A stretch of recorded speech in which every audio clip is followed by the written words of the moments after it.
Impressive power, refined handling, sharp style, and a cheeky muscle car aesthetic is counterbalanced by slightly underwhelming real-world acceleration, poor electric vehicle functionality, and a sky-high price for Dodge's first performance EV.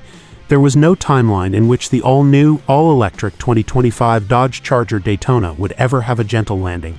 Consider how the super-popular last-gen Dodge Charger and Challenger duo was often purchased as a wrapper for an engine, and not necessarily as a car.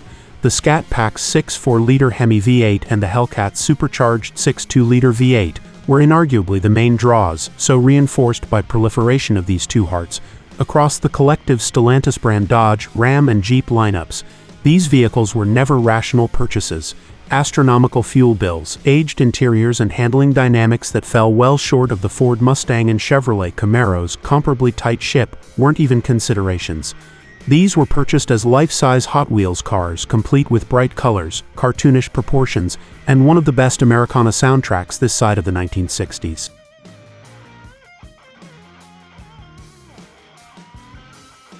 Charging into the future. On paper, the all-new electric Charger doesn't appear to fall too far from that wish list.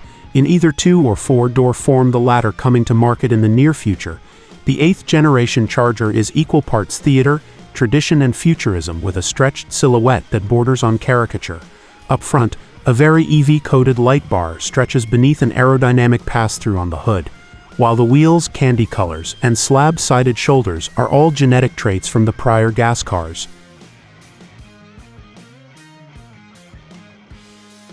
Power, absolutely. For now, all Chargers wearing the Daytona badge are electric, and both the RT and Scat Pack have all-wheel drive with front and rear motors. They're fed by the same 105 kilowatt-hour battery pack that has 93.9 kilowatt-hour of usable capacity.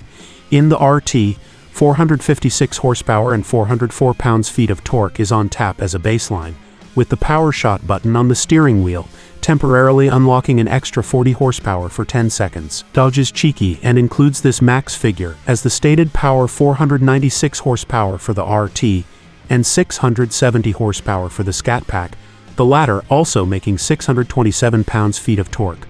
Dodge had both on hand at the drive program, but a packed schedule meant I was only able to drive the more powerful Scat Pack. Performance is requisitely impressive.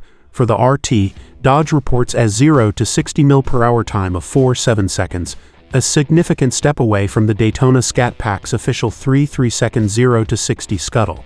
Dodge also says the Scat Pack is about a second quicker through the quarter mile with a time of 11.5 seconds. This, according to the brand, maintains Dodge's throne as the world's quickest and most powerful muscle car. Its words, not mine.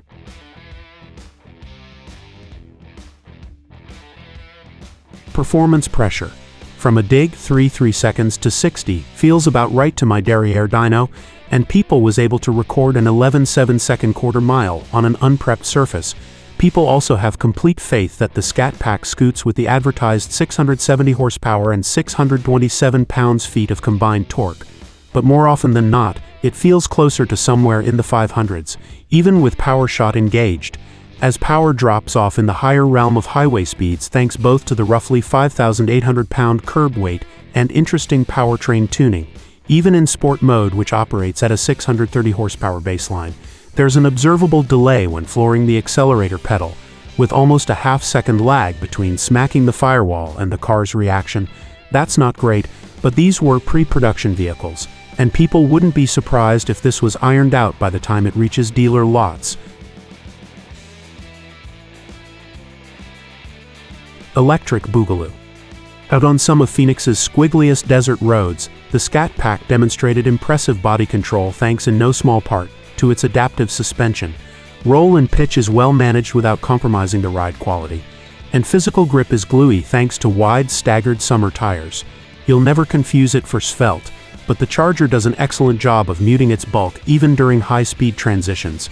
Quick and reactive steering is contrasted by numbness and a lack of granularity, but the brake pedal actuation is impressively balanced between pure regenerative resistance and the physical brakes. The brakes are strong, hauling the almost 3-ton beast from high speeds with confidence and relative ease. Pure off-pedal regenerative braking isn't as strong as I'd prefer, and a bit rough in actuation. especially when toggled into the max 1 pedal setting via the steering wheel paddles, which merely toggle between resistance levels and do not act as a handbrake rheostat like in some EVs.